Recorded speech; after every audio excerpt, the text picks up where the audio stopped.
Romance, drama, suspense, thriller, complex, confusion से भरपूर एक आसान और छोटी सी बुक।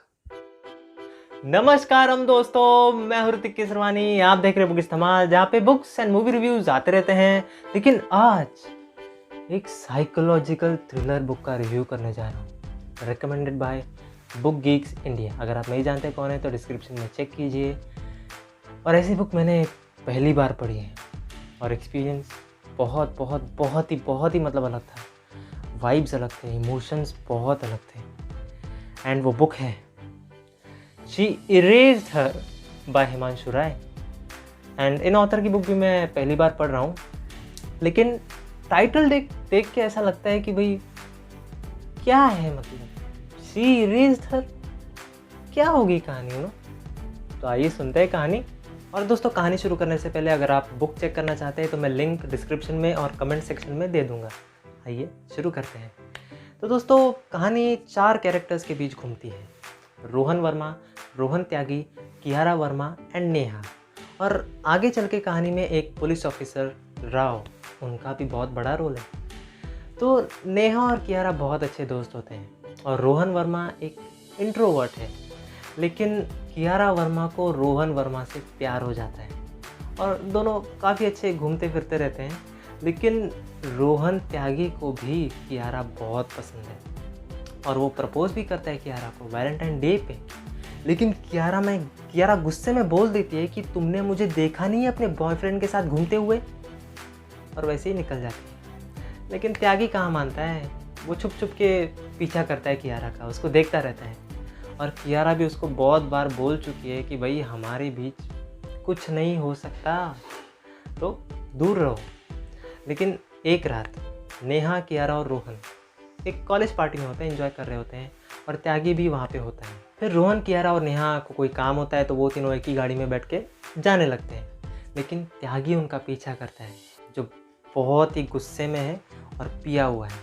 और त्यागी उनकी गाड़ी के सामने आ जाता है और उनकी गाड़ी जो है स्कीड करके रुक जाती है। और बेचारी नेहा जो ड्राइविंग सीट पे थी, वो बेचारी गाड़ी के बाहर अनकॉन्शियस, मतलब गिर जाती है और अनकॉन्शियस हो जाती है। और रोहन और कियारा इतने बुरे फंस जाते हैं गाड़ी के अंदर, बेचारों की चीखें निकलती हैं।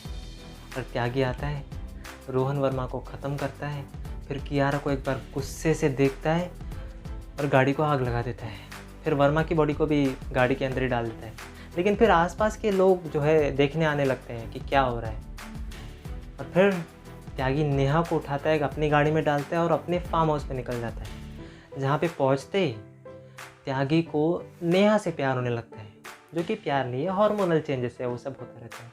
लेकिन बहुत फिजिकल हो जाते हैं नेहा के साथ, बहुत ज़्यादा, बहुत। और नेहा अनकॉन्शियस थी, तो उसको अनकॉन्शियस रखने के लिए त्यागी अपनी फॉरेंसिक नॉलेज का यूज़ करता है। लेकिन जैसे ही त्यागी के मम्मी पापा को पता चलता है कि भाई ये इस लड़की के साथ रह रहा है, वहीं से तो कहानी शुरू होती है। अब आप कहेंगे यार इसमें क्या सस्पेंस, इसमें क्या थ्रिल। आगे सुनिए। त्यागी वो बच्चा है ना जिसकी माँ उसको सब कुछ देना चाहती है, जो वो चाहता है। और त्यागी के पापा एक सख्त लॉयर है जो कभी भी जुर्म छुपाना नहीं चाहते, जस्टिस चाहते हैं। लेकिन उनको अपने ही बेटे का जुर्म छुपाना पड़ता है क्योंकि उसकी मम्मी बहुत फोर्स करती है। और तीनों मिलके ऐसा प्लान बनाते हैं ना कि कोई सोच भी नहीं सकता कि रोहन त्यागी एक रेप कर चुका है और मर्डर कर चुका है। और इसी में आपका सस्पेंस और थ्रिल है। लेकिन फिर नेहा समीरा बन जाती है, फिर समीरा से कियारा बन जाती है और रोहन त्यागी को ऐसा फंसाती है उसी के जाल में कि उसके पास लाइफ इम्प्रिजनमेंट के अलावा कोई ऑप्शन ही नहीं रहता। और वो अपना कियारा और रोहन वर्मा का बदला ले लेती है और जस्टिस पा लेती है, क्योंकि उसको पता है अगर वो डायरेक्टली जस्टिस पाने गई तो त्यागी के पापा बड़े वकील हैं, उनके बहुत कनेक्शन है और वो बहुत बार बचा चुके हैं त्यागी को, तो डायरेक्टली नहीं करती, बहुत घुमा फिरा के रोहन को फंसाती। और इसमें बहुत थ्रिल है, बहुत सस्पेंस है। और जैसे मैंने आपको ये कहानी बताई, ऐसे कहानी शुरू नहीं होती। कहानी तो कहीं और से शुरू होती है और आगे जाके इस मोड़ पे आती है। तो इस तरह से है सस्पेंस और थ्रिल। दोस्तों, एक कहानी बहुत ही उलट पुलट करके बताई गई है, यानी कि घुमा फिरा के, और मैं पढ़ने में इतना बिजी हो गया था कि मैं हर एक छोटी छोटी चीज़ों को ना पॉइंट आउट कर रहा था और जोड़ने की कोशिश कर रहा था कि भाई पता चल सके कि आगे क्या हो सकता है, प्रेडिक्ट कर रहा था।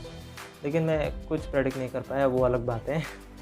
और मैं बस फटाफट पढ़ता गया और मैंने कुछ 6-7 घंटे में ये बुक पूरी कर ली, क्योंकि मैं कहानी को छोड़ना नहीं चाह रहा था।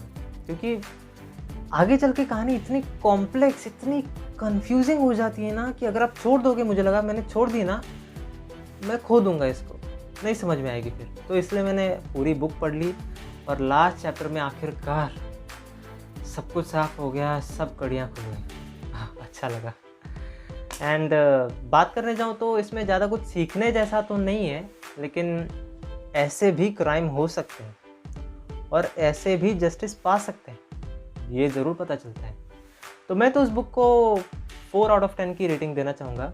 4 इसीलिए क्योंकि कहानी का फ्लो काफ़ी अच्छा है, कंटिन्यूस है और छोटी सी बुक है, 135 पेजेस की बुक है और आसान इंग्लिश में है। तो अगर आप एक बिगनर लेवल के रीडर हैं और फिक्शन बुक पढ़ना चाहते हैं तो आपके लिए बुक बहुत ही अच्छी है। और 1 मार्क कम इसीलिए क्योंकि मैंने काफ़ी स्पेलिंग मिस्टेक्स ढूंढ निकाले हैं और कहानी ना कुछ ज़्यादा ही कॉम्प्लेक्स और कंफ्यूजिंग हो जाती है यार, वो बात है। और कुछ कहानियाँ तो मतलब ऐसी हैं कि वो सस्पेंस में छूट गई है, मुझे याद भी नहीं कि वहाँ पे क्या हुआ, क्यों हुआ, वो बात है। और कमेंट सेक्शन में भी मैं कुछ पिन कर रहा हूँ जो मैं वीडियो में नहीं बता पाया, तो आप ज़रूर चेक कर लेना।